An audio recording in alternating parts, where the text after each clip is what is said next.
Battlemechs have a variety of roles to fulfill on the battlefields of the Inner Sphere and the Periphery. From skirmishers to long-range and close-range support mechs, to trooper machines that fulfill several generic roles, to strategic combat assets, all of them have something to bring to the table. And there is one class of mech that is truly invaluable for any major force executing complex operations. That being a forward command mech. These machines are where legends reside within, or are born even, in the battlefields of the 31st and 32nd centuries. Every major battle has some version of them that participates, and their controls have seen the bravest and most powerful figures in the Inner Sphere take command of them. From House Lords to mercenary colonels, these forward assets have fought in the thickest of the fighting. There are only a handful of these exceptional mechs, especially ones that see frequent use across the many centuries of warfare experienced by mankind since the fall of the Star League. But one stands out from all the others. One of these fine warhorses is so frequent in its deployment, so common in its use, that it is almost the definitive example of the role. More legendary leaders have piloted some form of this battle mech than any others. Though, its origins are not quite as triumphant, and they are indeed much humbler than one might imagine for this battle mech of the ultra-wealthy. So, join me here, won't you, as we examine the origin, history, and use of one of the most spectacular war machines in the history of humanity. The mech that saved Hollis Industries from complete failure.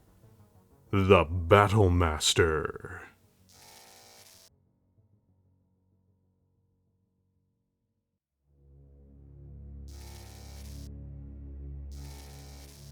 For extreme diseases, extreme methods of cure, as to restriction, are most suitable. Hippocrates.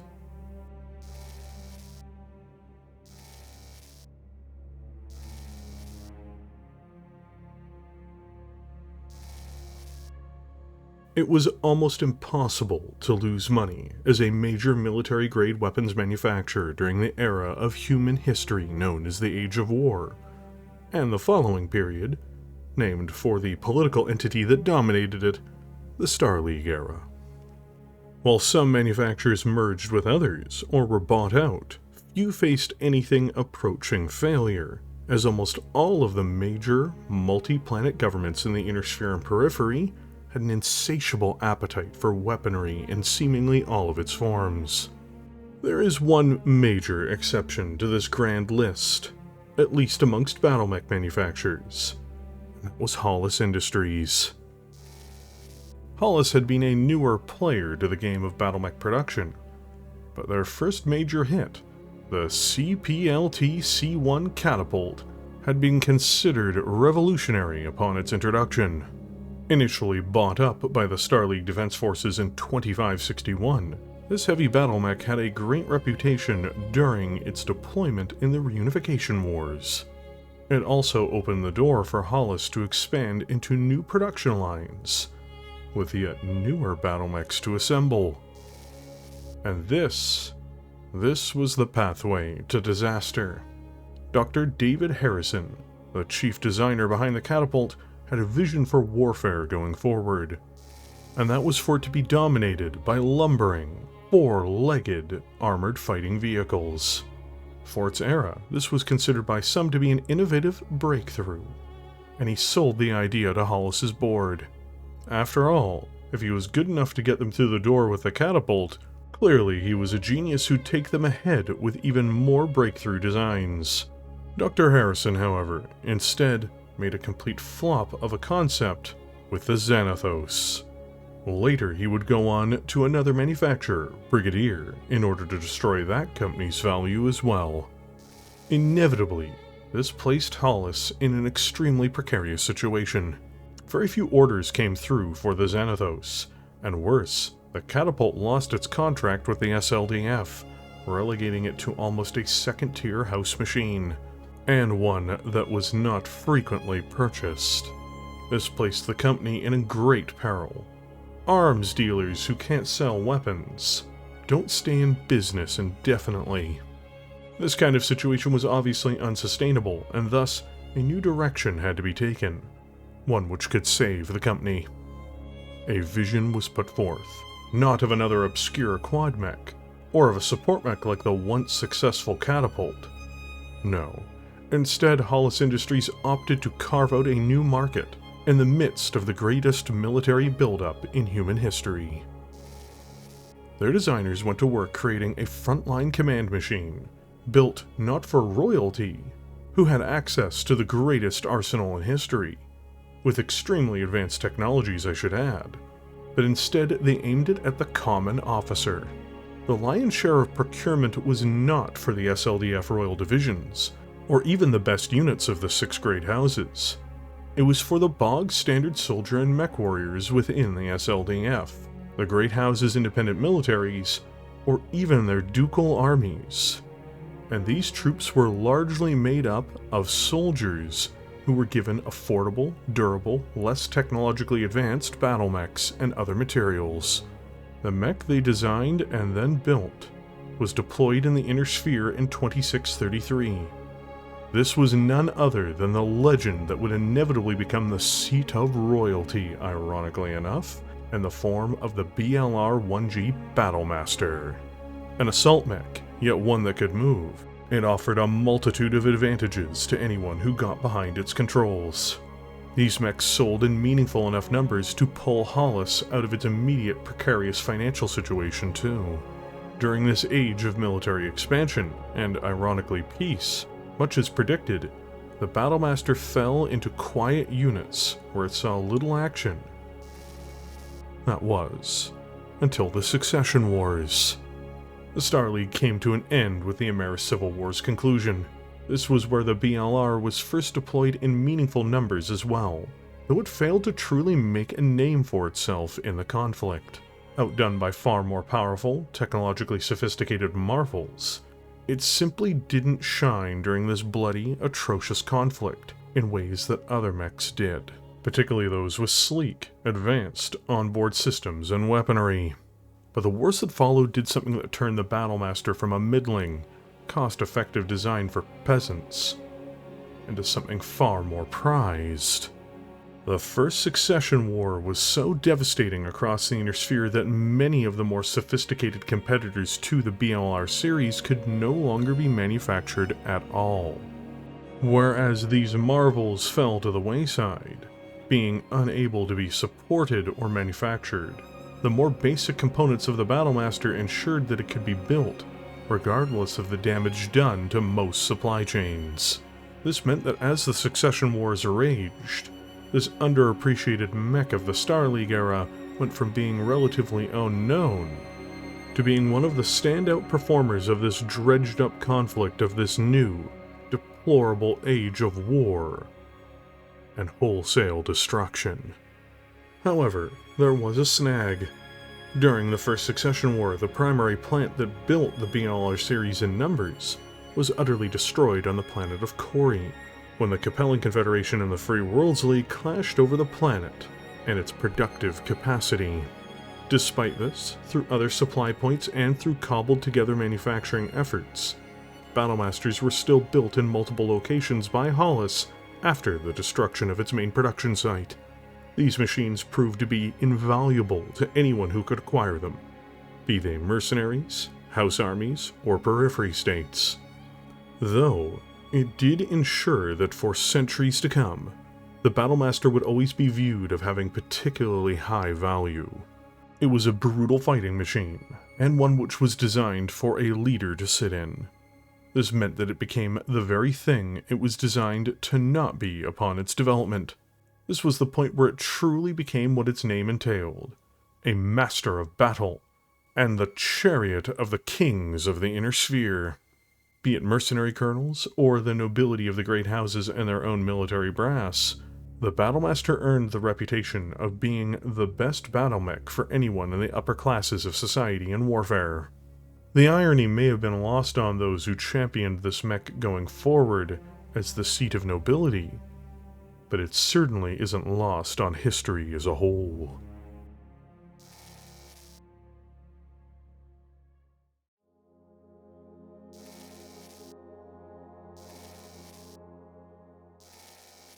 An assault mech weighing in at 85 tons, the BLR-1G Battlemaster, the first production run variant of the mech, is a tough, rugged, reliable weapon of war. Using standardized Introtech materials, despite being a product of the Star League near the height of its technology, the 1G is a smartly designed, relatively inexpensive, relatively mobile assault chassis. First put into the field in 2633, Hollis Industries' savior, with time, became the prime example of a frontline command mech from the Succession Wars and beyond. With that in mind, let's begin looking into the features and attributes that made this battle mech such a standout for all 4 Succession Wars. To start with, its Hollis Mark X chassis' internal structure is comprised of standard materials, and therefore weighs in at 8.5 tons. Without endosteel-related materials being added to this in any way, it doesn't contribute to any additional critical space on board the mech, while also not saving the mech any tonnage either. The primary advantage to doing this, however, is standard materials are always available for manufacturing, and they are, to be frank, inexpensive. The 1G also has a standard gyro and cockpit on board, as there were no alternative technologies available to it at the time. In order to keep this armored Goliath cool, the 1G employs 18 single heatsinks, dedicating almost 10% of the mech's overall weight into this aspect of its construction. This lets it vent up to 18 points per turn. It is also adequately cooled when factoring in its deliberate technological limitations, though alpha striking with it will result in unfavorable outcomes, as far as heat generation is concerned. In regards to the mech's onboard electronics package, the BLR-1G comes with a Hardford Co. COM 4000 communications package, as well as a Hardford Co. XKZ-1 targeting and tracking system. The former of these attributes gives the Battlemaster the command mech quirk in the advanced rules, helping with initiative rules in the traditional tabletop game. The BLR also has 2 other advanced features, in the form of weakened head armor, making it more likely to be destroyed by a head-clipping weapon system, as well as the jettison-capable weapon, in the form of it being able to discard its right arm's PPC. Assault mechs past the 80-ton threshold will always have some limitations placed on them regarding mobility. Even as more advanced technologies become available, such as light, XL, and XXL engines, as well as mask, TSM, and superchargers, there is just a finite barrier of how fast these machines can go, due to a barrier of the size of the engine types the mech can even fit. So, with that being said, the Battlemaster 1G, or the technology used on board, makes a major investment in its overall movement profile. It is powered by a massive 27-ton Vox 340 Fusion Standard engine, giving it a maximum speed of 64 kilometers per hour, or 6 movement points in the tabletop game. This means the mech can generate at least 1 defensive movement point reliably, and can reasonably generate 2 with minimum turns or rough terrain inhibiting it within its movement phase. It also means it can move at the rate of battle line formations for inner sphere units, which is essential for keeping up with heavy and medium mech formations. This means that it has the maximum tactical flexibility that its tonnage would allow for, giving it an edge over multiple peer designs that have less ability to keep up. While it may lack jump jets, in essence, it could not be faster than it is, and had to spend the tonnage to make that a reality. Assembled without any advanced technologies, this mighty war machine is only able to depend on standard armored plating. This means that it has no anti-missile system, no case, and no advanced materials or electronic warfare defenses on board. This can't be held against it, however, as its expected opposition does not possess any of these attributes either. So, with that being said, the Battlemaster is adequately defended by 14.5 tons of Starguard Mark IV armor plating.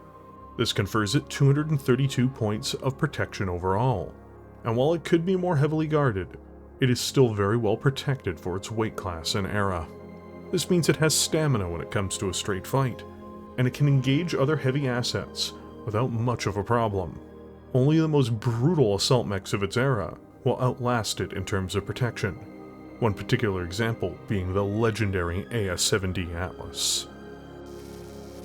When looking at the most powerful assault class battle mechs, there is often a focus on heavier weaponry.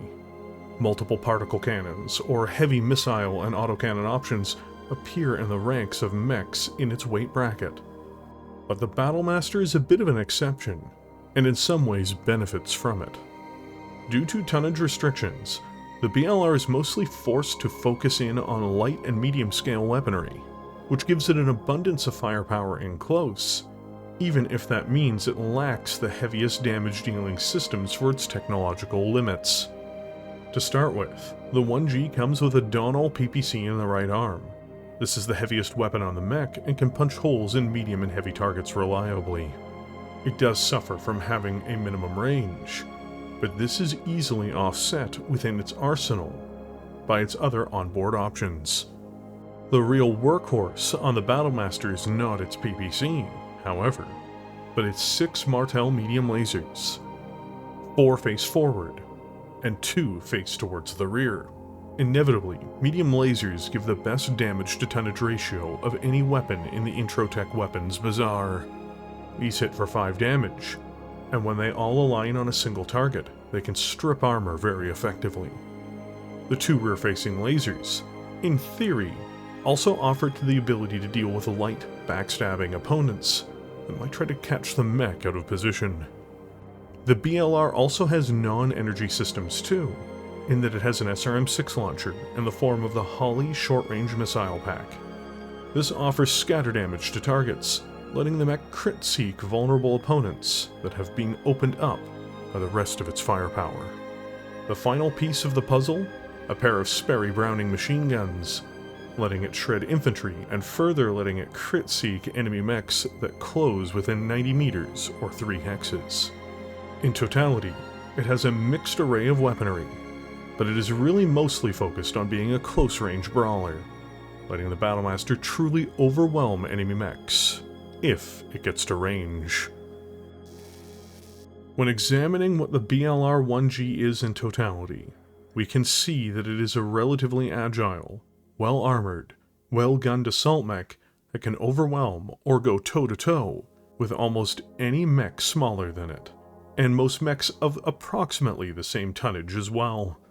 Even monsters like the Stalker series of mechs, despite their heavy firepower, are less armored and less mobile than the BLR overall, giving the mech the tools necessary to potentially overwhelm this deadly adversary. Where the Battlemaster fails is where it has to engage the top end of the weight spectrum, or when it is forced into long-range duels against more heavily armed mechs, where its PPC is simply not effective enough on its own to outshoot its enemies. The best moments for a Battlemaster is when it has the opportunity to close range, with mechs such as the Marauder, where it can rip it limb from limb while blasting it to pieces. The worst day for the Battlemaster is coming face to face with something like an Atlas, and desperately trying to use its mobility advantage to survive long enough for the mere hope of a chance to win, or survive the engagement. The Battlemaster 1G is a very, very capable mech, and truly earned its reputation as a fighter and as the Chariot of Kings from its performance alone.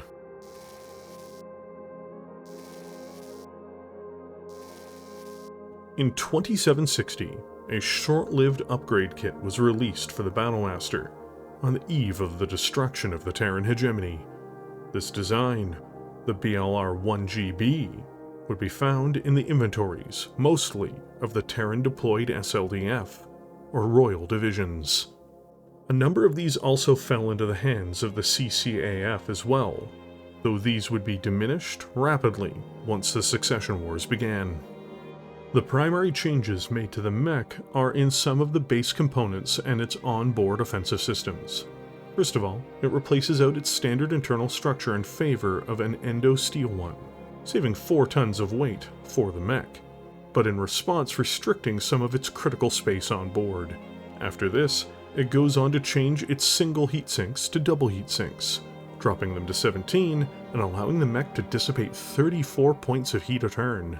This means it is more than reasonable for thermal control, however it will be needed, most definitely, given the nature of the mech's new energy systems. It retains the same engine and same armor, as both are adequate for the times. When it comes to its weapons package, it has twin inner sphere ER-PPCs, with one in each hand, and both are in fact discardable. These reach out to longer ranges, and double the original's damage in the long-range bracket. Now this is very much the same damage output as a Marauder or Warhammer, 2 lighter mechs, but all the same it is there. They also devour most of the mech's heat budget too. For when things get in close, it retains its 4 forward-facing medium lasers, while adding a large pulse laser to the center torso, and it abandons both its machine guns and SRMs, giving it no ability to crit seek. The mech also runs very hot if its ER-PPCs and other weapons are used irresponsibly and in tandem. Strangely, in some respects, the 1GB, despite having more output regarding its firepower, is somewhat of a side grade to the original, outside of doubling the long-range fire.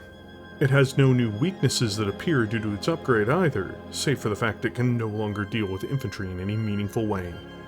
Overall, the Royal variant of the Battlemaster was a flash in the pan. Built in small numbers, even when compared to the main Battlemaster, for very specific forces, its fate was to largely vanish from human warfare until the 31st century, after the destruction of Corey's manufacturing centers, and after the exodus of the SLDF.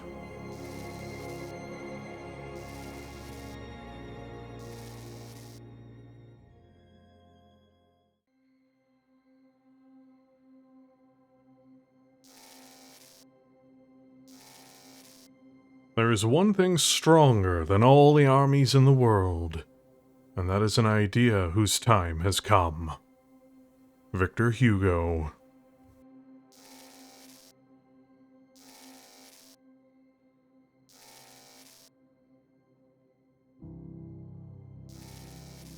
The first Succession War's destruction of the primary manufacturing center for the Battlemaster created a problem for multiple state and independent actors who were increasingly dependent on the Battlemaster throughout the Succession Wars.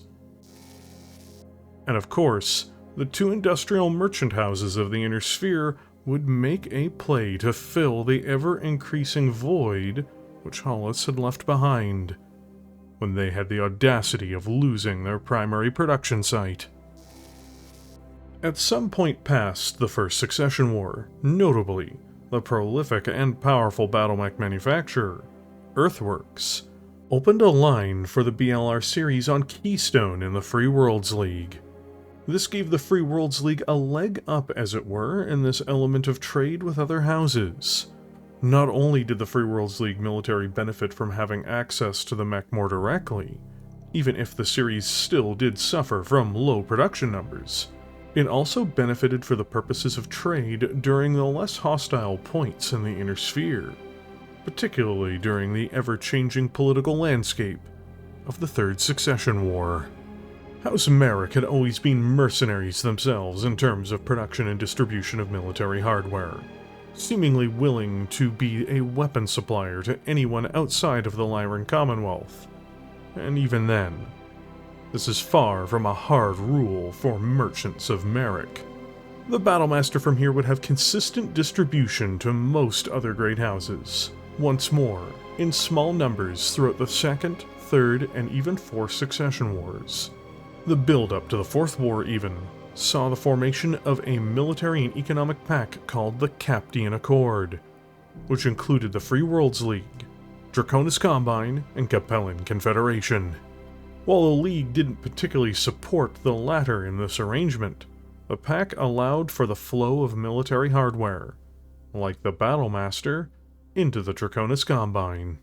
This didn't change the brutal outcome of the Forced Succession War, with the Accord being on the losing side, but it did have a role to play in both the War of 3039 and the eventual position of the Free Worlds League being the major arms dealer of human space once the clan invasion struck.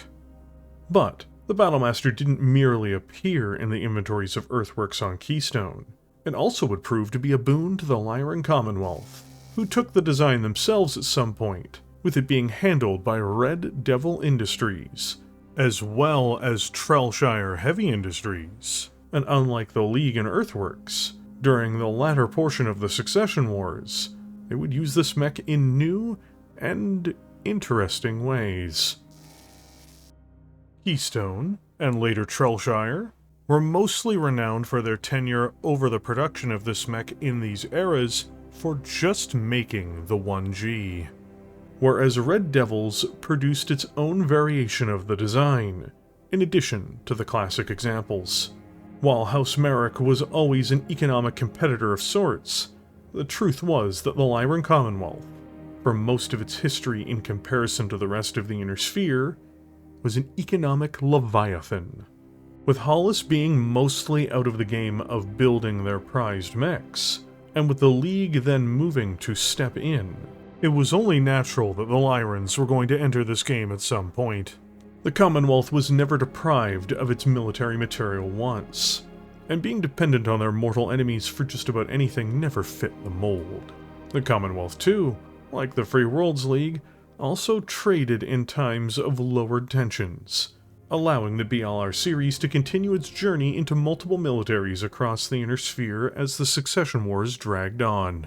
It's also noteworthy that with the formation of the Federated Commonwealth, and the two major wars surrounding it, the new superpower of the Inner Sphere was not frozen out of Battlemaster production as a result of the Lyrans, long prior to the formation of this new state, having sought to satiate their own desires for this command mech. But this isn't where the changes to mech production and deployment ended, as even without the productive capacity to build any of these mechs independently, the Federated Sons, prior to their alliance with House Steiner, in the 29th century, took on the radical approach of producing an upgrade kit for their own BLR models. While trade did sporadically appear between Atreus and New Avalon's governments, it wasn't always consistent, and as a result, the Battlemaster, a much beloved mech within the armed forces of the Federated Sons, was considered a precious commodity. In order to preserve this, they created a more durable version of the battle mech for themselves, in the form of the 1D. All of these threads, all of these moves, displayed the true story of the Battlemaster's survival after the catastrophe of the First Succession War. It shows how it was considered a vital component for multiple forces, so much so that two of the great powers eventually rescued the design from extinction or true endangerment, in order to not only bolster their own forces, but to inflate their trading and industrial prowess. Through House Davion as well, it shows how innovative solutions were brought forward, even rebuilding existing mechs for a more survivable configuration, simply to extend the lifespan of the machines they already possessed in their inventories. The Succession Wars are eras known for their degrading of mankind's technology and industrial abilities.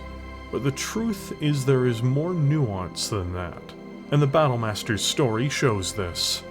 When the chips were down, companies and governments would make decisions that prevented the complete decline of vital components, and in doing so, began the process of preserving and enhancing what industrial and scientific institutions they had left. This then further opened the door in the future for these industries to come roaring back to the forefront, with the discovery of the Helm Memory Core, and with the clan invasion.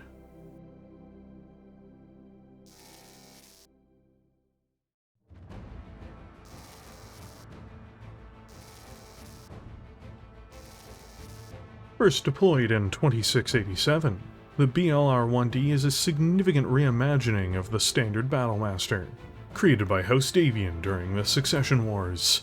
The biggest reason for its reconfiguration is to keep the mech in operating order, and to keep it from being catastrophically lost, while not sacrificing much of its original functionality. The primary way this is done is by removing the rear-facing medium lasers and its SRM-6 package. This reduces the amount of ammunition on board, and gives the mech more tonnage to put into other locations of the mech. Beyond this, its PPC, 4 remaining medium lasers, and machine guns remain from the original BLR-1G design. So where does this freed up tonnage go to then? If not other weapons, you may ask. It firstly goes into the mech's armor, increasing it to 15.5 tons, giving it an extra layer of protection. It also goes into increasing its heatsink total to 24, meaning that this particular Battlemaster can run and alpha strike its entire remaining weapons package, while remaining heat neutral. In essence, the mech is sturdier, both in its heat resilience and in its durability overall, but this comes at the cost of raw firepower. Overall, it mostly did as the Davion engineers intended, keeping their dwindling numbers of Battlemasters in the fight, while they either salvaged more of these mech chassis from their enemies, or received them through trade in limited numbers, being produced on Keystone, or later, Pandora.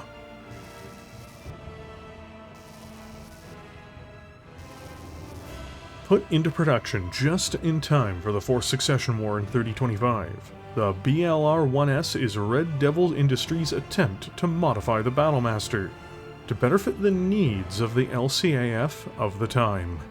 It is notable that they also produced the BLR-1G at the same time, though the 1S is a radical reimagining of this series in terms of its weaponry. The only difference in the mech's internal components is that the 1S possesses 20 single heatsinks overall, rather than 18. Once more, the SRM and rear-facing medium lasers are stripped out. In addition, the Steiner-made assault mech also tears away the machine guns on board too, as well as the 1G's primary weapon, its particle projection cannon. As before with the 1D, the 4 forward-facing medium lasers are retained. Twin SRM-2s replace the original SRM-6, as well as an LRM-5. Replacing out the PPC in terms of its tonnage, in the left arm, the BLR-1S installs an LRM-15 launcher. The main problem for this launcher, however, is that it only has 1 ton of ammunition dedicated towards it. Overall, its armaments aren't particularly impressive, making it oddly comparably gunned to a catapult, a cousin mech design from old times when they shared the same manufacturer. Only the catapult weighed 20 tons less, and has more missiles. The 1S is a strangely bracketed battle mech with ammunition issues, and strangely meek firepower in terms of its overall punching ability, even compared to the base model of the Battlemaster. The medium lasers, for instance, poorly pair with the LRMs for firing simultaneously, which then begs the question of why it needs more heatsinks. It's a strange model, to say the least.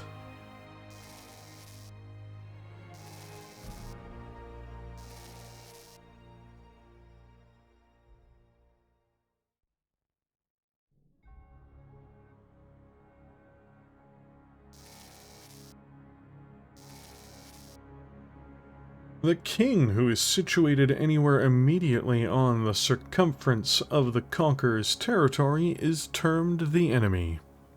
The king, who is likewise situated close to the enemy, but separated from the conqueror only by the enemy, is termed a friend.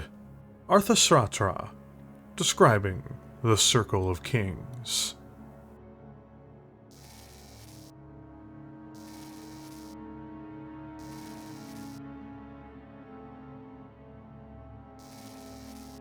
The single greatest transformation in the history of politics within the Inner Sphere came about in 3049, with the arrival of the descendants of the formerly self-exiled Star League Defense Forces.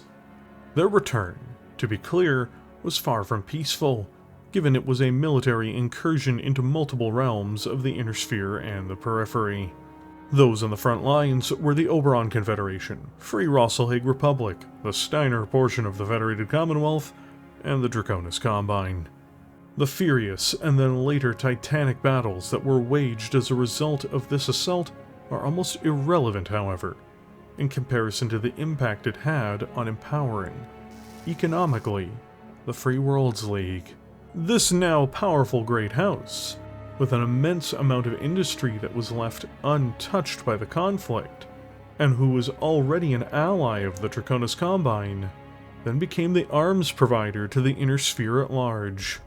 A deal was struck between the false Thomas Marik, Captain General of the Free Worlds League, and Hans Davion of the Federated Commonwealth, that the latter would provide medical assistance to the ailing son of the Captain General in order to have access to the military and industrial output of the League through market transactions.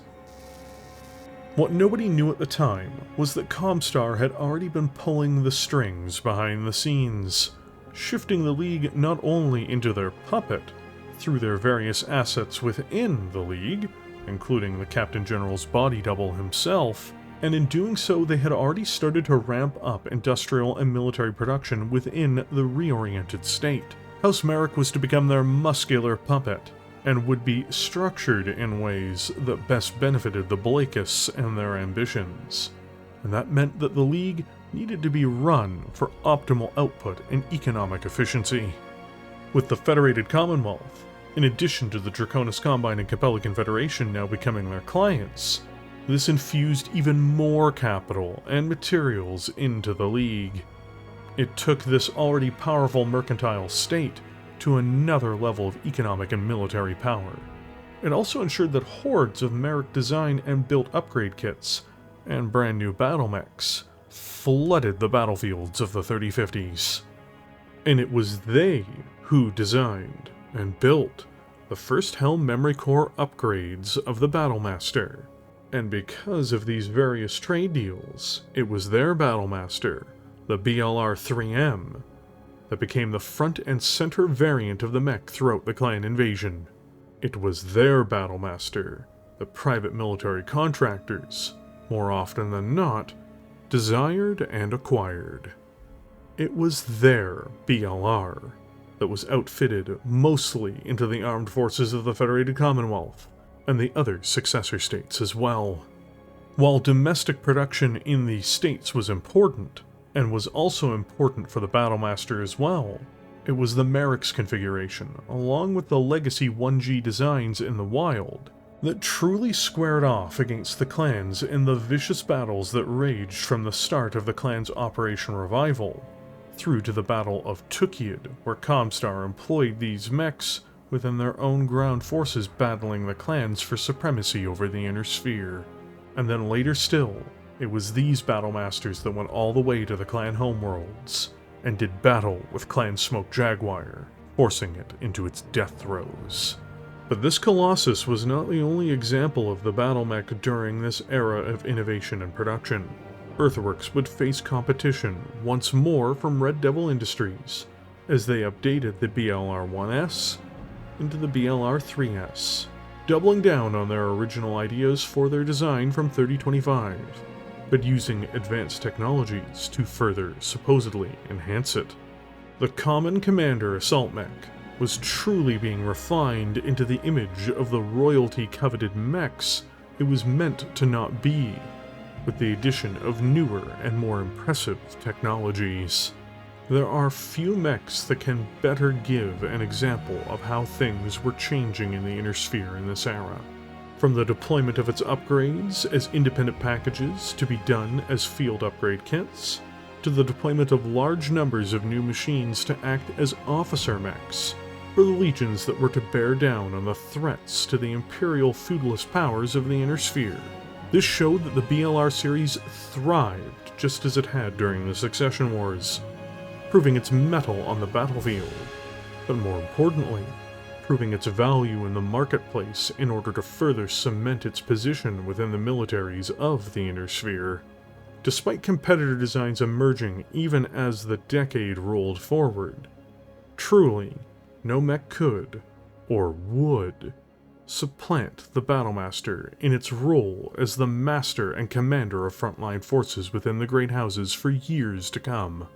And the fighting, sadly, was not to end with the clan's capitulation at the end of Operations Bulldog and Serpent, after the destruction of Clan Smoke Jaguar. No. The fighting, and the viciousness of the fighting that this mech would see, and be a part of, was only getting started.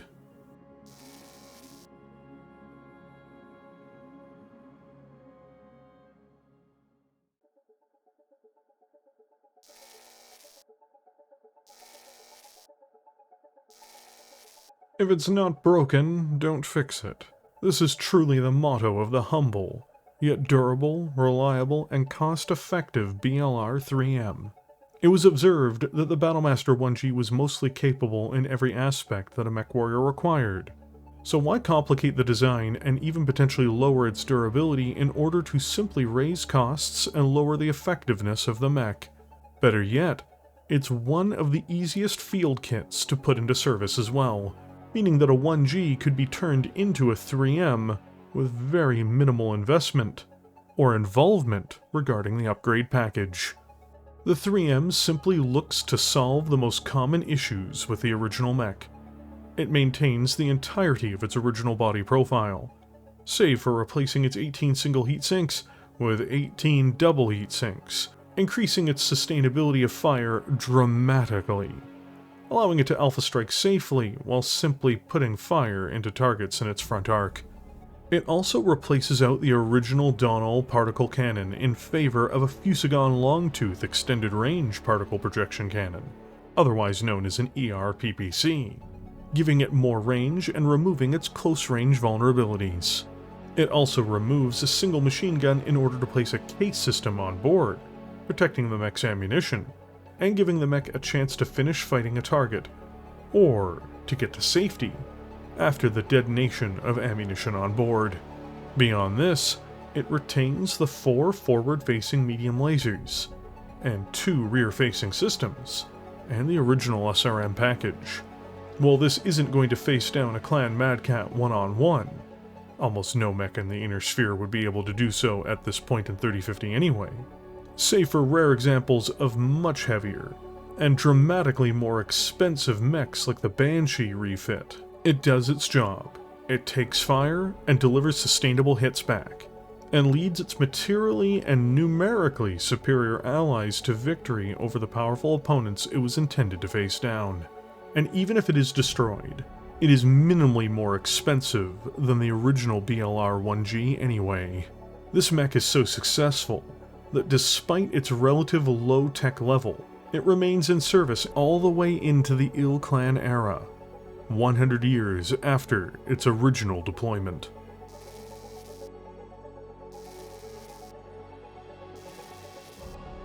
The BLR 3S, the successor to the original BLR 1S, is very much the opposite of the 3M in regards to its design and philosophy regarding both its production and usage. Dramatically flawed in some of its core choices regarding its build, it can be argued that the BLR 3S is a wildly expensive boondoggle, with only some redeeming qualities on the battlefield. Let's go over why. The first major change is that the 3S uses a wildly expensive 13.5-ton 340 XL Fusion engine, keeping it at the same speed as the 1G and 3M, and weighing less, but making the mech more vulnerable to engine death. This isn't inherently a problem per se, but it is a real problem if the mech becomes a focal point of enemy attacks. In other words, it reduces the mech's overall durability and endurance. What's more tragic is after this, it uses 22 single heat sinks on board, investing 12 tons into this arrangement. Quite literally, if it uses double heat sinks and invests nothing, it almost saved the same amount of weight as its XL engine, but I digress. This is a massive sink for tonnage resources in the mech, and represents some of the early mech concepts that were being thrown around in the 3050s, where some manufacturers had to, or wanted to, cling to single heat sinks. Armor is then also reduced by a half a ton down to 14 tons, doing it no favors in the endurance and defense categories. But where do things go from here regarding its offensive package? The answer is not anywhere great. Doubling down on replacing its PPC with a missile system, the 3M installs an LRM-20 into the right arm, this time providing it with 2 tons of ammunition, however. Unlike the 1S, which had to reduce its SRM capacity, the 3S retains the traditional SRM-6 on board, and gives it 2 tons of ammunition as well. Case is then added around the LRM-20 ammunition, though not the SRM ammunition. After this, it replaces all 6 of its original medium lasers, and does so with medium pulse lasers, both in the front and the back. This makes its firepower truly bracketed between close and long range, which is not a bad thing necessarily. It can, in fact, run and fire all forward-facing medium pulse lasers and its SRM-6 and remain heat neutral. These lasers are very accurate, which is also a benefit. The problem is that its LRM-20 simply doesn't work very well beneath 7 hexes, or 210 meters. So even if this launcher's heavy firepower is needed, it will be inaccessible in all likelihood when fighting in close. With its totally unnecessary XL engine, the mech is in essence vulnerable without any particular reason for doing so. It is also much more expensive to produce, and it is less likely to be a field upgrade machine either, due to its XL engine. It is a much more extreme job to refit an engine cavity in a battle mech than simply change out its cooling. There were 100 ways to achieve a similar outcome, without nearly the wasteful cost or vulnerability. Thus, the 3S is a strange, mixed-range brawler, with perhaps more drawbacks than benefits. Red Devil Industries kept this mech in production for several decades, before they went extinct around the turn of the century, for very understandable reasons.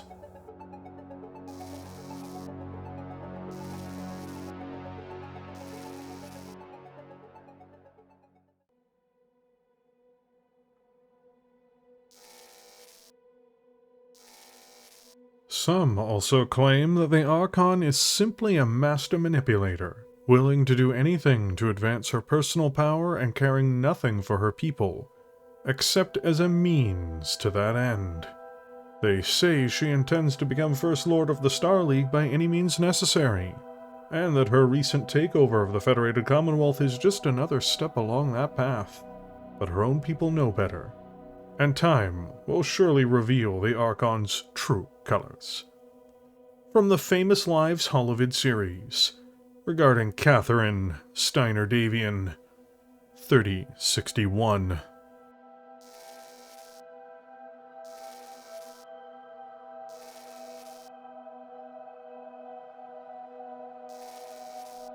The clan invasion itself had resulted in the reformation of the Star League, or rather, the second iteration of it, creating the potential for a real, lasting peace in the inner sphere. Sadly, though, this was an illusion for some to chase after, simply because the personalities involved would have never allowed for this to happen. While some did overtly desire the continuation of this new Star League in the wake of the clan's defeat, the truth was too many sought only their own personal glory and benefit, and this undermined the enterprise. This all truly started to unravel, though, as a consequence of one nation being caught in a lie. For you see, Joshua Marik, the young man who was receiving medical care to treat his cancer from the New Avalon Institute for Science in the Federated Commonwealth, and who in some ways was a hostage of sorts, had passed away. Rather than risking informing the Free Worlds League as to the fate of the heir to the state, due to the fear that it may result in a decrease or cessation of trade of vital war materials, they opted to swap Joshua with a body double. This was ironic, considering Thomas Marik, the Captain General at the time and Joshua's father, was also a body double. Regardless, The deception was uncovered and not only greatly complicated the rule of the Archon Prince Victor Steiner Davion, but it also resulted in a catastrophic military and strategic setback in the form of Operation Guerrero. A series of attacks were unleashed on the thin corridor connecting the territories of Steiner and Davion by the Capellan Confederation and Free Worlds League, in an attempt to undo the territorial connections between the two halves, and it largely worked, causing the entire area to devolve into what would later be known as the Chaos Marches.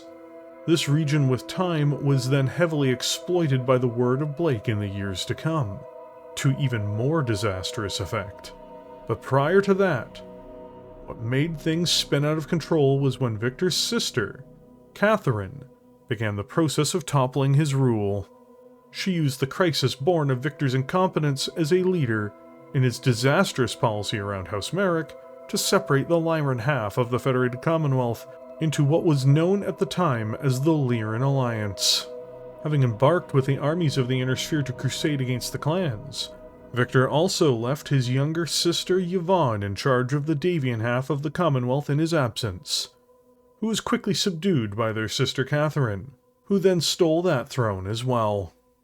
Her ambitions were to use these illegitimate thrones to acquire the first lordship of the newly formed Star League, though that failed when her deposed brother, Victor, became the functional head of Comstar and voted against her in the proceedings.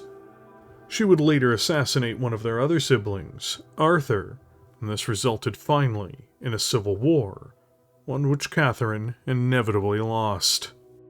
This backdrop of events saw a radical change to the distribution of battle mechs and the conflicts they were a part of, but it had the biggest impact on the Battlemaster itself. The Free Worlds League ceased its immediate trades with the Federated Commonwealth for their desirable BLR 3M series, for instance, though obviously continued to use them in their own inventories, all whilst continuing to export them to their other allies, such as the Draconis Combine, Capellan Confederation, and the Word of Blake. Where things really came to a head, however, was not in the Marik side of production, at least not immediately, but in the case of the Steiner production of the BLR series.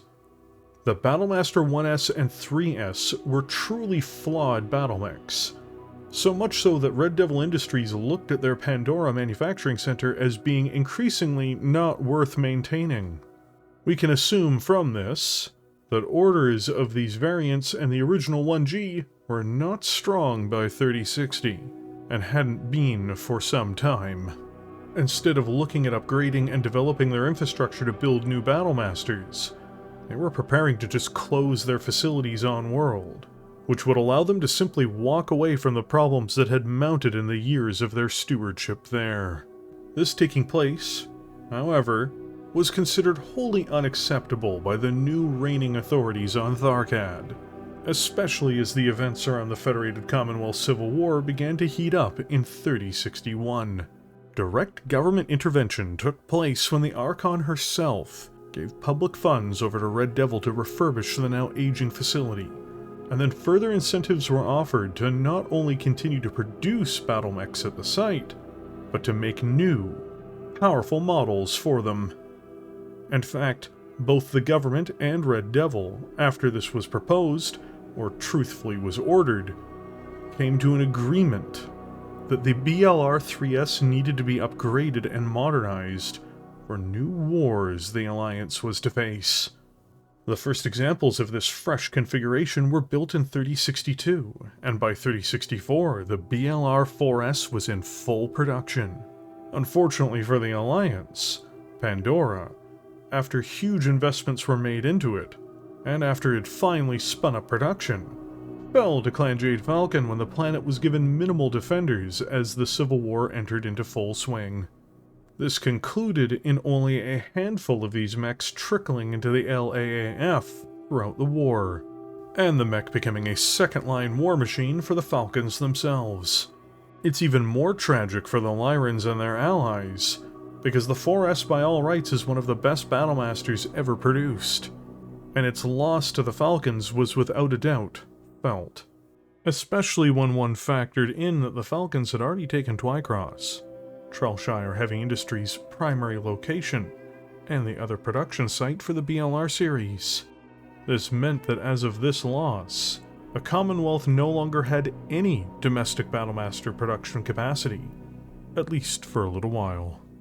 These facilities would remain locked behind a wall of steel feathers for decades before their eventual recovery by the later renamed Lyran Commonwealth. Though, it was not the end of the BLR story from within the military-industrial complex of House Steiner. The design didn't stay idle within House Marik at the same time either, though, which itself had opted to, by 3067, build their own next generation of Battlemaster. They were also unwilling to allow the Lyrans to hold the crown for the worst Battlemaster ever constructed, and thus pioneered assembling their own unique disaster. They would develop the BLR-5M for domestic use, and once more export during the troubled times of the Civil War era. The only real boon that this mech brought to the Inner Sphere was that it was deployed by the word of Blake, degrading the quality of their armed forces. Still, these transformations, both in the mech's design and production, as well as where that production went to, represented the changes that all battle mechs experienced that were in some form of active production during the stellar political wars that reshaped the Inner Sphere, in the aftermath of the Clan invasion.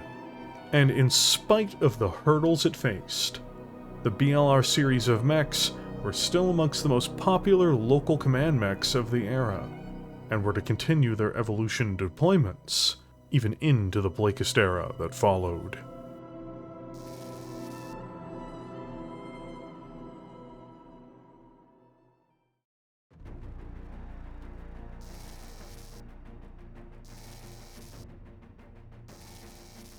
First put into production on Pandora by Red Devil Industries in 3062, the BLR-4S is an extremely effective example of the Battlemaster, using advanced technologies and the mech's original approximate body plan to put together a truly formidable example of a deadly battle mech.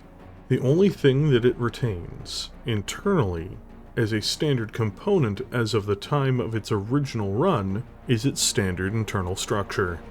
For the mech's mobility, it installs a 20.5-ton 340 Vox light fusion engine, a new power plant type born in the Inner Sphere that acts as a halfway point between standard and XL engines that had started to emerge near this time, saving weight but not being as much of a burden on its critical spacing, and giving it more survivability.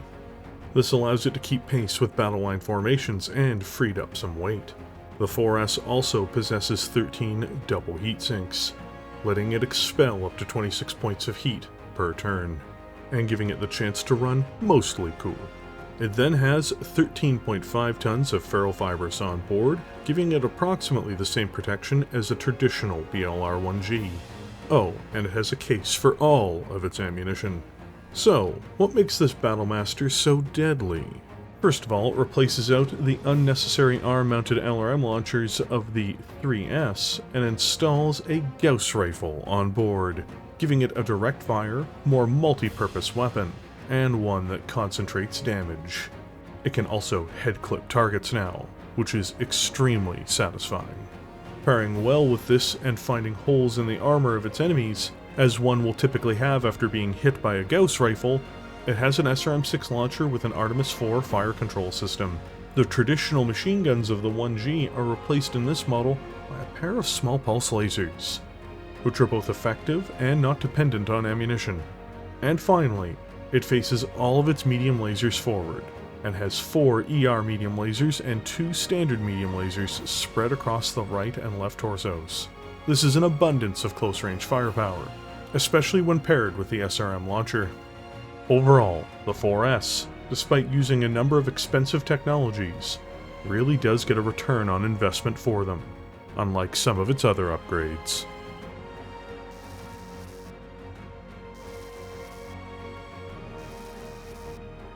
One of the great debacles of battle mech production, this Keystone manufactured mistake owes its troubles to really one misguided technology, produced by the Free Worlds League itself. Still, Looking to follow up the 3M with something approximately in its image, yet improved, Earthworks opted to retain the 5M's standard engine, structure, and armor on board. They once more installed double heat sinks, though this time fewer of them, and as a result the mech could cool itself a mere 28 points per turn. So far, this is nothing suspicious. It replaces the standard medium lasers of the 3M on board with ER medium lasers. It then drops the SRM launchers and the machine guns in their entirety, severely reducing the versatility of fire the mech can bring onto a target. And then the real crimes against efficiency and design are put into play. The PPC is dropped in order to replace it with an ever-disappointing inner sphere ER large laser and an even more disastrous light Gauss rifle.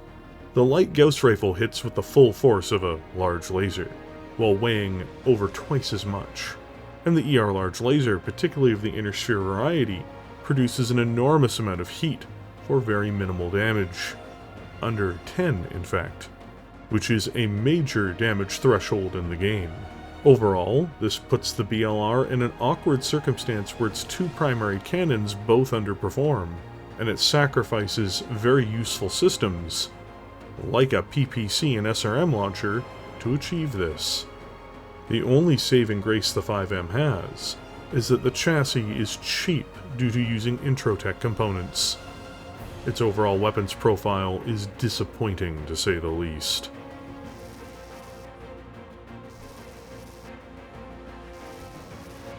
On Sol in the Draconis Combine, the Battlemaster was forged. Assembled by the Independence Weaponry subsidiary Blankenberg Technologies, the Battlemaster 3K was either crafted directly within the Combine, or was also rebuilt from imported machines from the Free Worlds League.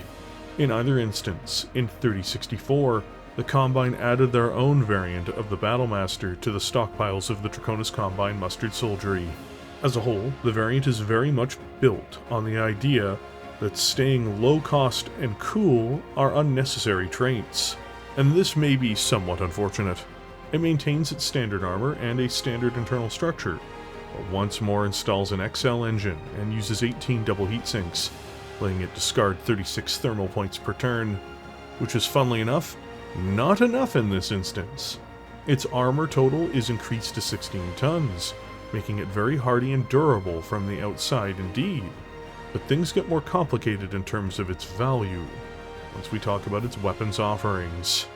It, once more, falls into the Inner Sphere's trap of being obsessed with poor performing ER large lasers, of which it has 2 of them, both of which are side torso mounted. These do minimum damage for their tonnage and produce excessive amounts of heat. It then backs up these long-range weapons with its primary right arm ER PPC, which, without being a better performer, still generates massive amounts of heat over a traditional PPC. In fact, all 3 of these systems firing together, if the Battlemaster walks, will generate 40 points of heat, which is not great for a mech that cannot dispel 40 points of heat. After this, it has 4 ER medium lasers, with 1 in each arm and 2 being rear-facing, before it goes on to use an SRM-6 Streak, which is a superb SRM variant and ensures maximum damage. There's a case for the SRM's ammunition too. The final piece of this puzzle, making this a true command mech, even if it isn't necessarily a great battlefield performer, is that it has a C3 master computer, making it the center of a C3 network, which is very powerful indeed when working with the right additional C3 systems. Overall, the BLR-3K is a decent mech if for no other reason than it being a heavily armored C3 assault mech that moves at a reasonable rate, and its close-range offerings for firepower are also still decent. It just runs really hot, and if the torsos are opened up, it can be quickly disabled due to its XL engine.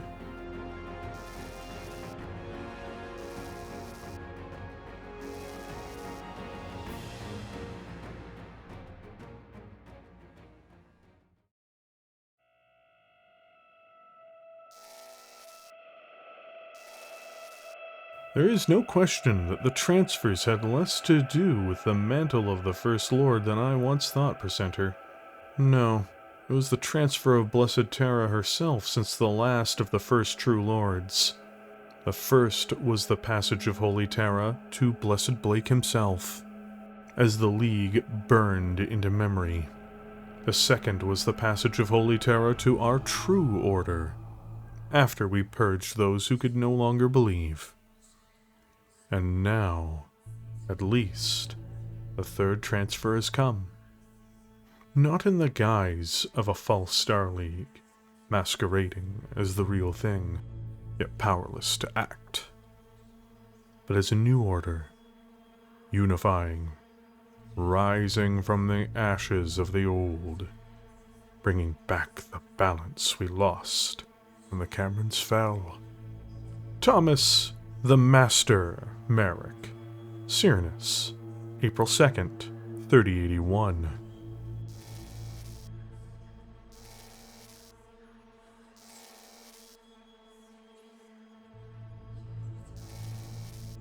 After the resolution of the Federated Commonwealth Civil War, the collapse of the Second Star League was inevitable.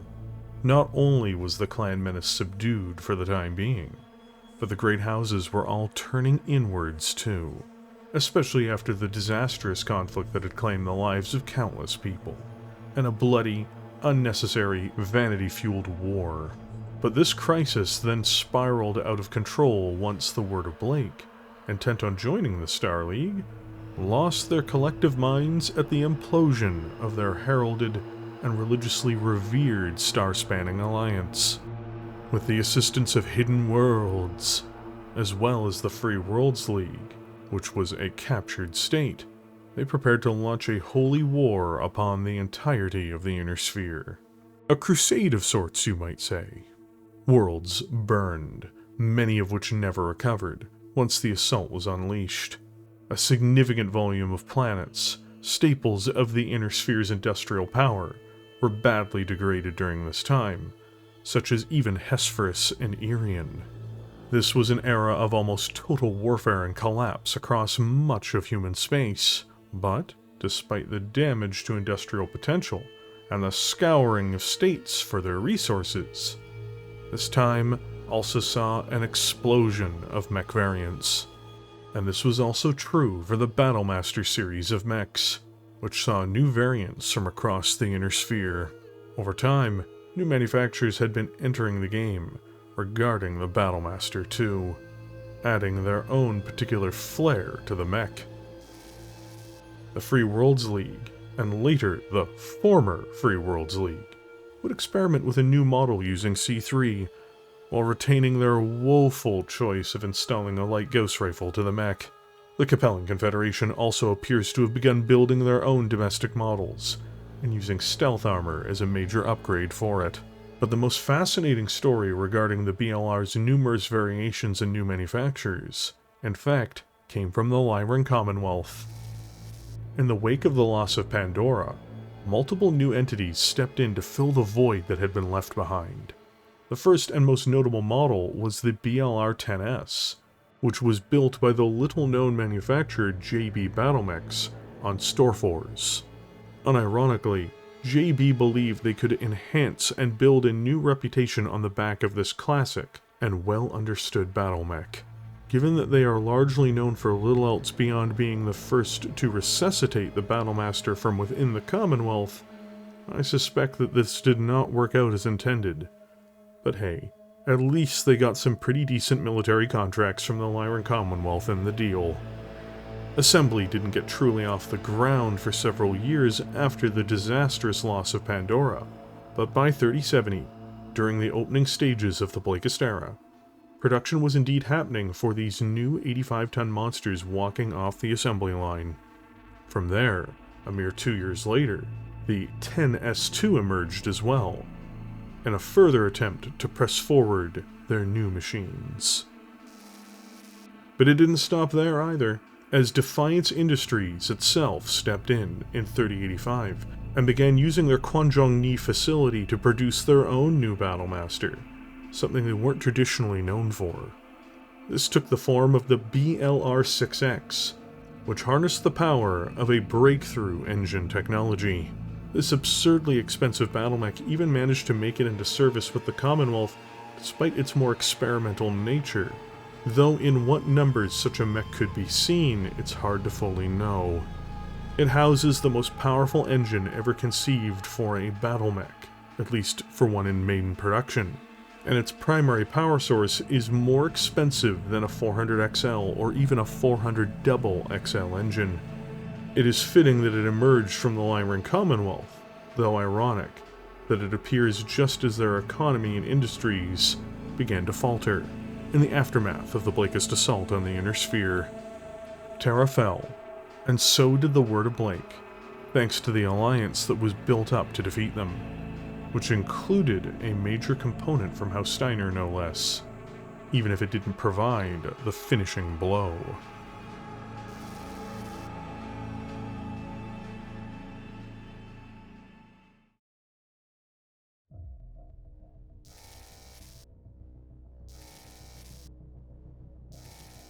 A truly new take on the Battlemaster's internal settings and weaponry, the BLR-10S directly attempts to pivot away the series from being a command mech, and opting to use it in a direct assault mech role.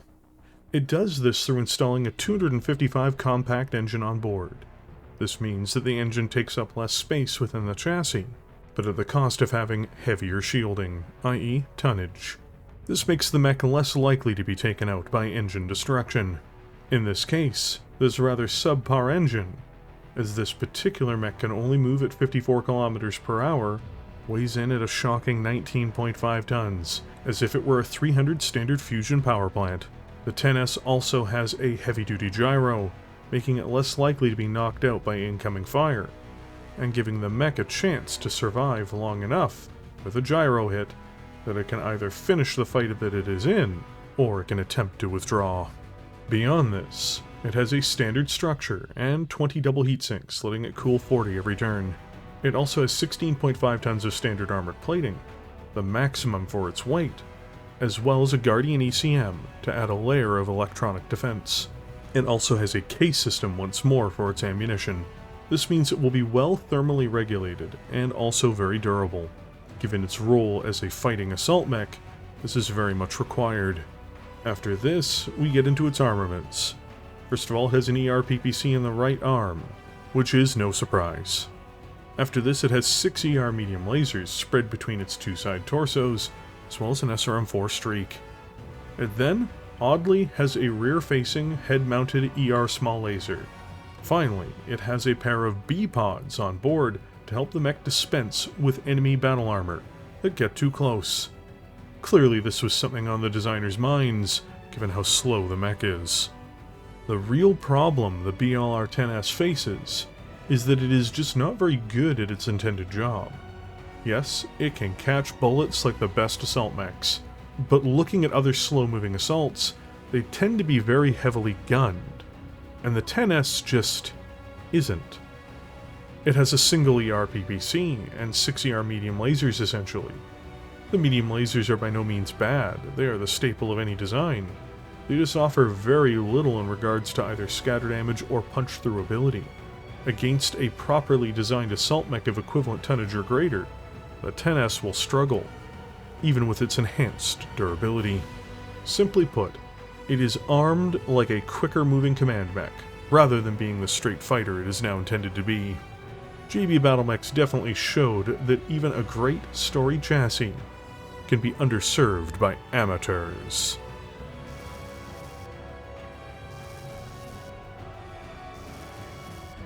Defiance Industries has an incredible pedigree regarding the manufacturing and exporting of battlemechs. It also has a fantastic reputation for pushing technological boundaries. In one of the early years of the New Republic era, they began producing what is one of the most unique war machines ever constructed. Though, that doesn't necessarily mean it is a war-winning design. To start with, it uses an endo-steel frame in order to save weight, and has a standard gyro. It also has 16 double heat sinks on board, letting the mech vent 32 of its heat buildup per turn. And it'll definitely need to do this. Oh, and it has 15 tons of armor and a case on board for its volatile components. The thing that makes the 6X revolutionary, for good or for ill, is its 26.5-ton 425XL fusion engine, making it the first 85-ton mech to inherently break the 80 km/h move rate without requiring a supercharger, TSM, or mask. However, there are multiple drawbacks to make this happen. Double XL engines take up a huge amount of critical, and face the same problems of standard Inner Sphere XL engines, in that the mech can be knocked out through its side torsos. Of course, it adds 12 engine critical to the mech overall as well, which is an insane amount and makes the engine a huge weak point, even without the loss of a torso. Double XL engines also constantly produce heat, whether the mech is standing or moving, and it is not insubstantial, so much so that the 6X faces heat problems when firing its main weaponry even. The other major drawback is cost. This engine is far and away the most expensive in mech history up until this point, at least as an Inner Sphere spec'd power plant. Is the BLR-6X worth more than a direwolf? Is it more valuable than the greatest fighting machines in history, whether they be Inner Sphere or Clan? While this doesn't impact gameplay entirely, for the state producing it, is it really worth it? As far as weaponry is concerned, the BLR-6X comes with an ER PPC, twin ER medium lasers, a Streak SRM-6, and a heavy PPC. Funnily enough, it realistically can't use both PPCs together very often due to its double XL power plant. At least not without incurring penalties depending on if it is moved or not. Overall, the 6X has a lot in common with later Charger variants, in terms of really everything, from firepower to mobility. The real difference is, a Charger costs substantially less, and might perform better in its roles depending. This Battlemaster makes history in many ways, but it's very much the case of, scientists were so preoccupied with whether or not they could, they didn't stop to think if they should. This mech is still in service, according to the MUL and the Lyran Commonwealth, to this day.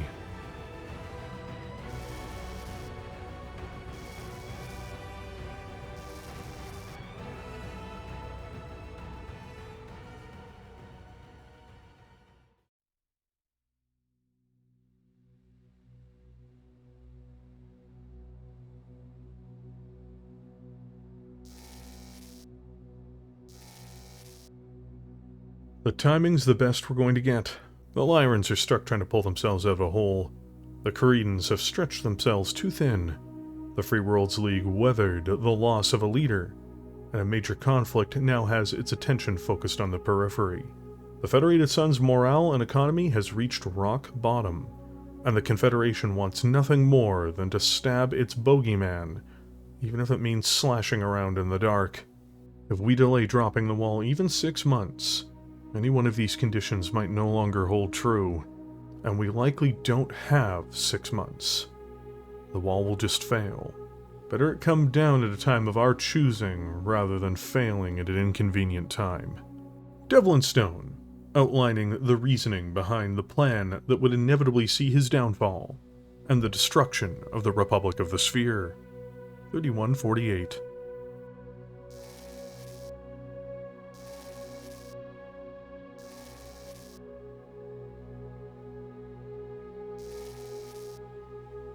Military and industrial decline best describe much of the Dark Age that followed in the path of annihilation that had been put forward by the word of Blake before their expulsion from the human sphere. In the aftermath, the borders of the Inner Sphere changed in shocking ways as well. The Free Worlds League was sundered into its component duchies and independent worlds. The center of the Inner Sphere had formed into Devlin Stone's Republic, a new state, with institutions designed to reduce the power of oligarchic nobles, though how effective this was varied with the times. But this new status quo, this new normal, was not to last. The HPG network was shut down. From an as-of-yet unknown malignant actor, the clans began to go on a rampage from the invasion corridor, particularly Clan Hell's horses, Jade, Falcon, and Wolf. The houses began military campaigns. Even with their diminished assets, save for the Capellan Confederation that had never truly disarmed and had continued covert and overt campaigns to destroy the Republic for decades. So much happened. The Lyran Commonwealth collapsed after invading the former Free Worlds League alongside Clan Wolf. The League reformed. The Federated Sons faced their worst defeat in history, and lost New Avalon to the Draconis Combine. The Confederation took many worlds and drove a stake into the heart of the Republic itself, as war spread yet even further across human space. It all ended when Stone's Republic was finally killed, in a final gambit to save itself, allowing the Wolves and Jade Falcons eventually into the Sol System. And now, a new clan state exists in the heart of the Inner Sphere, in the Republic's place. One which claims to be the rightful inheritors to the legacy of the Star League. But in the midst of all of this madness, of all of these chaotic series of conflicts, in this stew of economic decline and destruction, efforts were made to still drive forward old designs and new ones, amongst the many Battlemech producers of the Inner Sphere, and this proved to be no less true when it came to the BLR series. New variants also emerged from within the traditional home of the Mech's construction, such as the BLR-6M and 3120, being forged by the doomed Marik Stewart Commonwealth. This particular iteration of the Mech, and the manufacturing of this machine on Keystone, finally came to a close with the eventual Wolf operation to take over the region. Many of these mechs still exist from having been built for decades, and the prior 3Ms and 5Ms remain a lasting legacy for its time here too. But the dramatic changes that the Inner Sphere would face saw many casualties in regards to not only the destruction of human lives, but the destruction of human infrastructure and shifts in industrial policy based on who now presides over the war-making assets of the planets they ruled. And while one pillar of the Battlemaster's long rule in the Inner Sphere was knocked down, the failing of the most prominent Marik state prior to the reunification of the League, a new one had already emerged to take its place. Long dependent on imports of the Battlemaster during and before the 31st century, this changed officially for the Federated Sons during this new age. Ironically, the Battlemaster is often thought of as a Davion battlemech due to their appreciation and love of the design, but they were one of the countries that were most dependent on imports. This changed once one of their most reliable and powerful manufacturers, General Motors, decided to take advantage of the ancient design. Older mechs with understood functions are often, when retrofitted appropriately, a very profitable thing to be involved with, and GM understood this as well as any other battlemech supplier. Perhaps one of the most frightening things about this as well is that General Motors took an initiative to ensure that this new take on the battlemech wasn't just some slight rebrand of another model. The BLR-6G is a devastating design, and can lay down a barrage of fire at almost every range. It is a vicious threat to just about anyone who comes into contact with it, while still maintaining all of the attributes necessary to be a command mech. First appearing in 3088, it spread throughout the Federated Sons, and then their allies, the Republic of the Sphere, with ease, before finding its way into the hands of mercenaries. By the end of the Dark Age, every single Inner Sphere power, including those with their own Battlemaster production sites, put this model into operation, either through buying them secondhand in the open market, or directly dealing with the Davions or the Republic to acquire them for themselves. Much like the BLR-3M before it, the Davions and their GM contractors have created something that captures the essence of what the Battlemaster needs to be, while enhancing it to another level. It's also fitting that this mech, one which the Davions have had as a symbol for so long, has become one of the best performers in their stable. And this wasn't the only new location that saw the Battlemaster being built. Several technological hybrid variants had entered service across the Inner Sphere as well, including the BLR-6R, a somewhat product of Clan Seafox. Based on the BLR-6G, this Seafox refit more or less changes out some of the weaponry on board, while usually not requiring a full refit at a factory location, but it became common enough that the 6R is an official designation, and has preset configurations provided by the Foxes for their potential clients.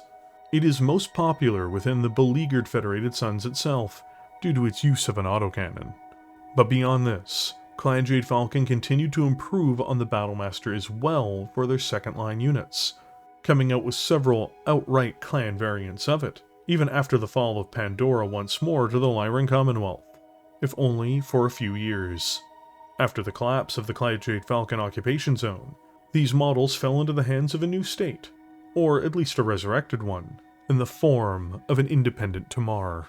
Production ended up being moved to Twycross by the Falcons at some point during all of this, where Trellshire Heavy Industries produced a major variant of the Battlemech throughout the modern age, the BLR-C3. This gave them the ability to continue to produce and deploy their powerful second-line variation of the Battlemaster, even after the loss of Pandora.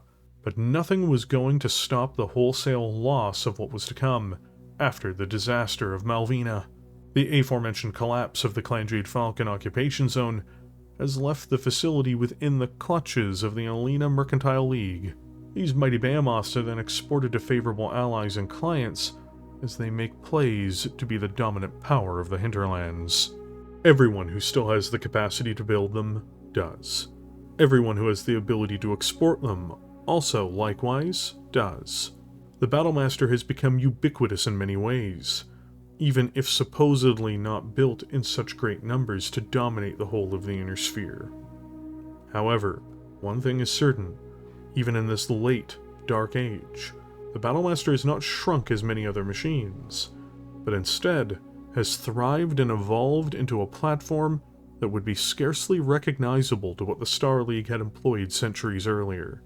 And as time carries forward, its bubble-shaped cockpit, most assuredly, will still be a sight to be seen on battlefields for decades, and perhaps even centuries to come.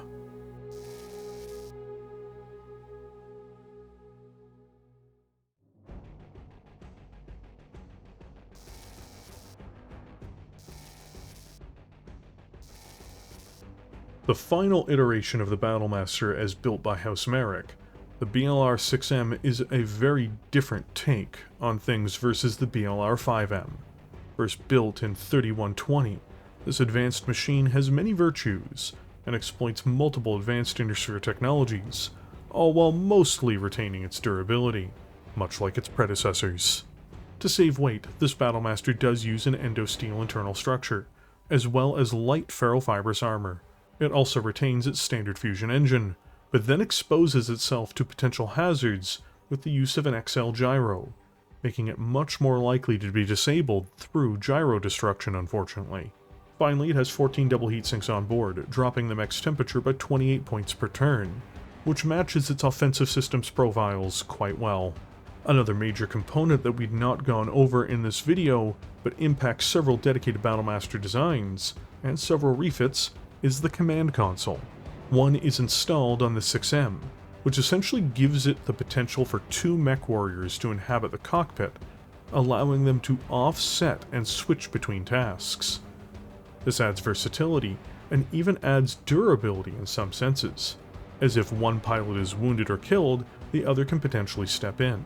This is also a staple of much more command-oriented retrofits or designs, as it can allow a commander to command, while the mech fighting is handled by another warrior. This feature, however, costs a fair bit of tonnage, and comes at the expense of something else, typically armor, cooling, or weaponry. When we get into its offensive package itself, it's very simple. In the right arm resides a heavy PPC, and across the torsos, it has twin ER medium lasers and twin ER small lasers embedded in it.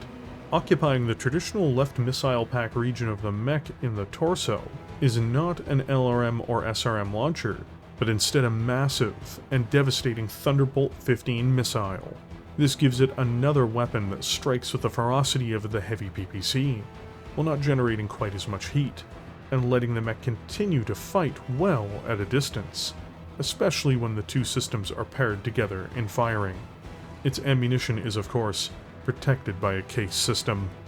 Overall, the BLR-6M is a decent attempt at rebuilding the Battlemaster for the Dark Age, though it is much more of a long-range sniper than many of its peer designs. While being simple to build and well protected, It also suffers from potentially being disabled more quickly through the center torso due to its XL gyro as well. In other words, it has its virtues and it has its compromises.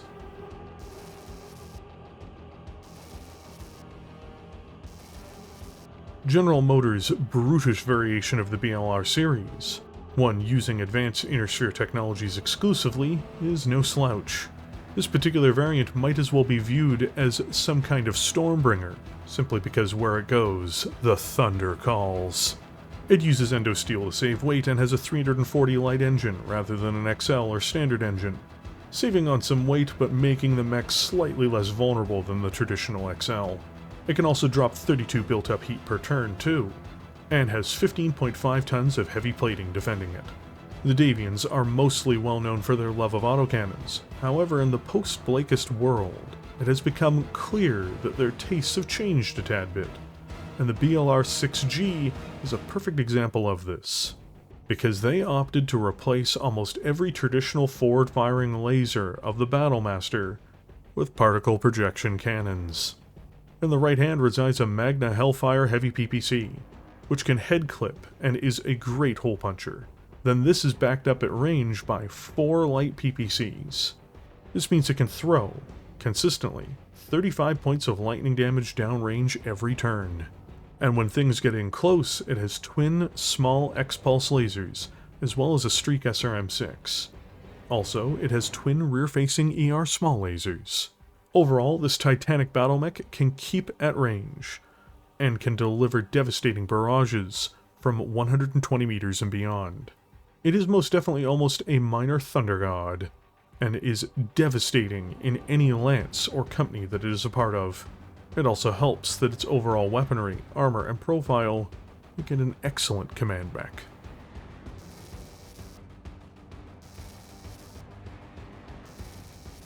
There have been several clan iterations of the Battlemaster from within the Inner Sphere since the Jade Falcons took Pandora, and later utilized Twycross to construct them. These second-line machines are typically not complicated, and this holds true for the C3 as well. Its components, outside of the 18 onboard Clantech double heatsinks, are all basic. It can drop 36 points of heat per turn, and has 14.5 tons of standard armor. This is very simple. The only expensive, onboard, non-weapons-based component is its targeting computer. Its offensive systems are where things get very mean though, as it always does with clan mechs, and especially, ironically, their more budgeted models.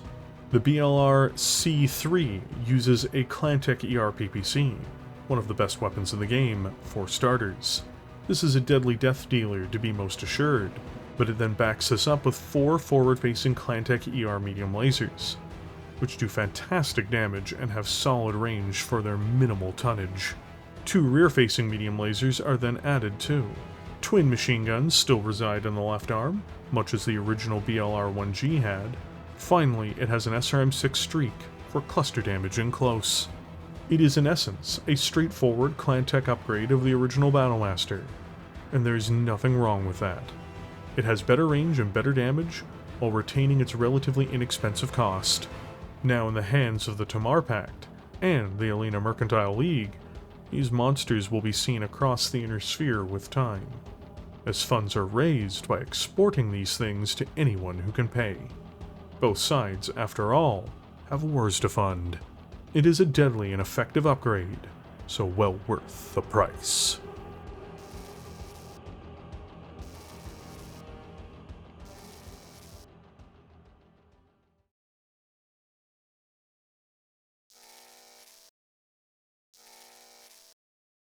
Cowards die many times before their deaths. The valiant never taste of death but once. Of all the wonders that I have yet heard, it seems to me most strange that men should fear, seeing that death, a necessary end, will come when it will come. Julius Caesar, as portrayed by Shakespeare.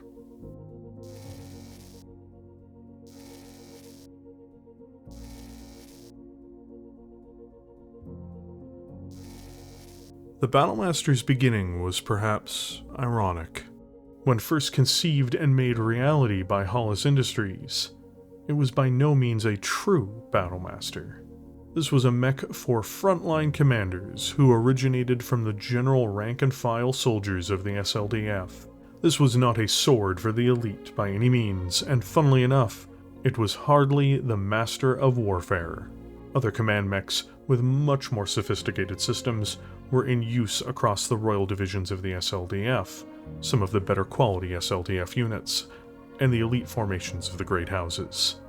This low-tech command chassis, however, survived the apocalypse of the Ameri-Civil War and First Succession War, and in doing so, it became something new without ever changing. The mighty lords of the Star League, now diminished themselves, and diminished in what they could deploy, took this now comparatively mighty command mech as their own. From colonels to the House Lords themselves, this command machine became something more. Its combat potential and frontline abilities threw it to the front of the pack of the remaining machines that could be built and supported in the depleted eras that followed the crash of the Star League. Even the mech's manufacturers began to change. By the time of the clan invasion, its reputation had changed, becoming alien to what the descendants of the SLDF knew. A middling machine in their own time became a pillar of combat and command in the inner spheres since their departure, and throughout the invasion and the eras that followed, the BLR series would go on to prove its mettle against the highly advanced war machines of these alien invaders, as well as the fanatics of the Word of Blake, fighting these advanced threats to mankind, and evolving as it did.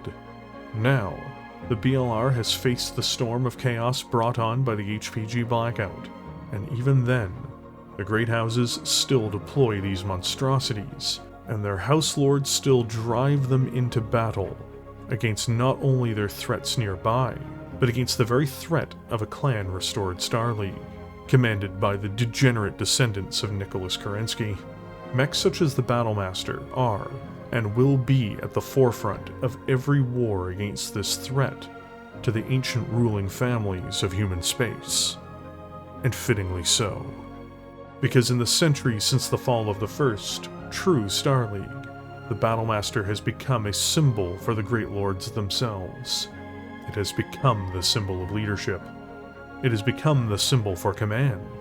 It has become the symbol of the inner sphere. It has become what it was always meant to be. Its namesake, the Battlemaster.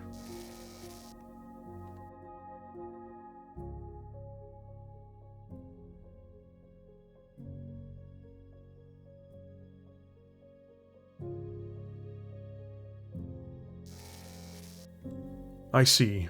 Pity. Remain here. I need to go out there. You must stay here, Toranaga snapped. I don't have time to argue. She turned and went over to the rail overlooking the rest of the command center. Listen up. Those of you who have mechs here at the palace, go to them now. I will be with you momentarily. Several soldiers rose and headed for the front door. You cannot! The Conry shouted. The coordinator turned and glared at him. You would have me cower here? No. I am the coordinator, not some frightened girl. If they want me, they are going to have to fight me on the battlefield. You have no mech. That's a good thing I ordered my great-great-grandfather's Battlemaster readied after I was nearly killed in my previous mech, isn't it? The Battle of Unity Palace, the Imperial City, Luthien, the Draconis Combine, 15th of May, 3150.